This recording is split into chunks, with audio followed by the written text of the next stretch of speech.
this is demonic. This is clearly demonic. People send it to me and I go, okay, because I'm, for the most part, off social media.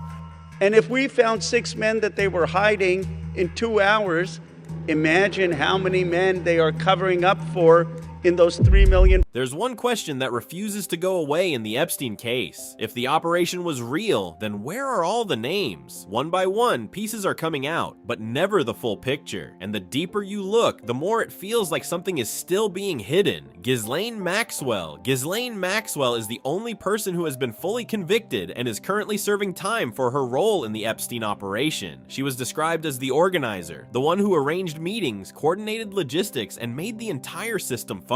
But her conviction creates a serious logical gap. If she was arranging these encounters, then who were they arranged for? A network like this cannot exist without clients. Yet despite years of investigations, she remains the only one behind bars. That's what makes people question the system. It feels incomplete, like the story stopped right before reaching the most powerful individuals involved. Bill Gates. Bill Gates' connection to Epstein raised eyebrows around the world. Reports revealed that Gates had multiple meetings with Epstein over several years, even after Epstein's conviction became public. These weren't random encounters. Documents and internal calendars showed dinners, discussions, and continued communication. Gates has strongly denied any wrongdoing, stating that he never visited Epstein's island and that the claims are false. However, the consistency of their contact raises an uncomfortable question. Why maintain any relationship with someone who already had such a controversial background? For many, the issue isn't just about guilt, it's about judgment and decision-making at the highest level. Bill Clinton. Bill Clinton's name appears repeatedly in Epstein-related flight logs and travel records. He reportedly took several trips on Epstein's private jet, traveling across continents. These records have been publicly discussed and have become a major focus for investigators. Now, subpoenas have been issued requesting detailed information about his interactions, every meeting, every trip, and every connection. However, instead of appearing publicly, his legal team has pushed for private testimony behind closed doors. That decision has only fueled more suspicion, because when transparency is expected, limiting public access often raises more questions than it answers. Donald Trump. Donald Trump has also been mentioned in connection with Epstein through various reports and unverified allegations. One claim suggested that a woman was introduced to him at a young age, which was immediately denied by his representatives. They called the accusations completely false and politically motivated. However, the controversy didn't end there. What made the situation more complicated was the handling of official documents. Some files connected to the case were released and then suddenly withdrawn. Entire sections were redacted or blacked out. This created confusion and led people to question whether certain information was being deliberately hidden to protect individuals. Hillary Clinton. Hillary Clinton's name entered the discussion through legal processes rather than direct allegations. Subpoenas were issued seeking information about connections, meetings, and any potential links to Epstein's network. While there is no confirmed wrongdoing associated with her, the fact that her name appears in official requests highlights how far-reaching this case may be.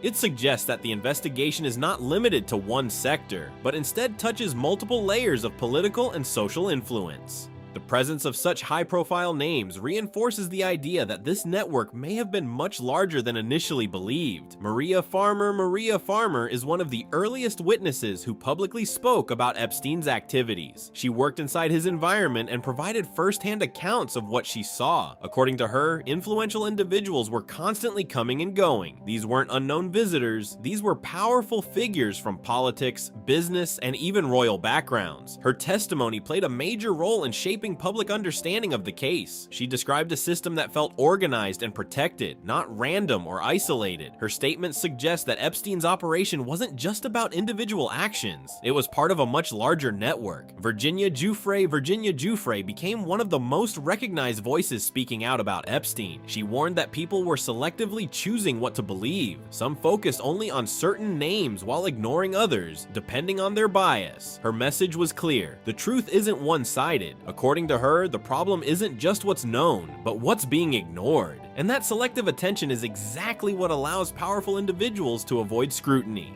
Prince Andrew, often referred to as the king's brother, became one of the most high-profile figures linked to Epstein. His association brought global attention to the case. While he has denied wrongdoing, the controversy around his connection was enough to damage his public image significantly. His involvement showed that this wasn't just about business elites or politicians. It reached into royal circles as well. Sultan Ahmed bin Sulayem. One email that broke everything open showed someone thanking Epstein for sending them an illegal video. The sender's name was originally blacked out, but now we know exactly who it was. Sultan Ahmed bin Sulayem, the 70-year-old head of Dubai's largest port operator, DP World. He resigned from both his chairman and CEO roles after his name appeared thousands of times in these files. Listen to how close they were. In June 2013, Epstein wrote to him saying, "You are one of my most trusted friends in every sense of the word. You have never let me down." Bin Sulayem responded by inviting Epstein to his yacht for a fresh 100% female Russian. Epstein then replied asking if she was 100% female or had been born male. Bin Sulayem confirmed she was 100% female. The messages between these two discussed explicit content, business dealings, and meetings with world leaders. Epstein even sent him a video that he said he loved. Congressman Thomas Massey and Congressman Ro Khanna went to the DOJ to read the unredacted files themselves. They spent 2 hours there and discovered that 70 to 80% of the records were still hidden. In that short time, they identified 6 wealthy, powerful men that the DOJ had concealed for no apparent reason. When they pointed this out, the DOJ admitted their mistake and finally released the 6 names.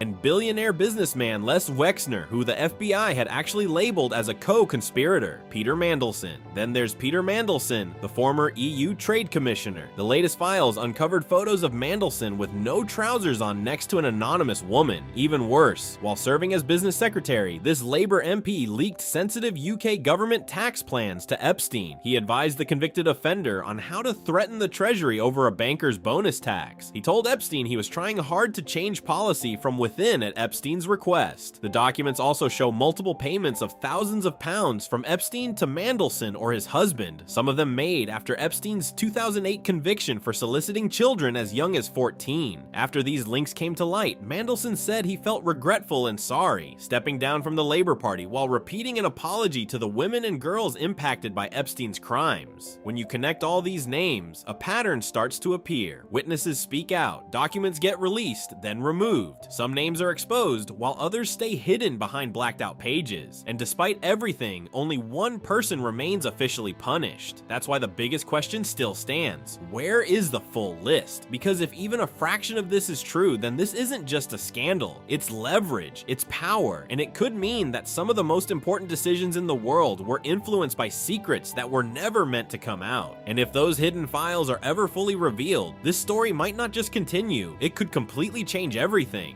Right, because I would imagine you would want them too. There's plenty of women politicians you'd want to compromise. I mean, they did get Stacey Plaskett. She was cooperating with Epstein, going back and forth during Trump's administration.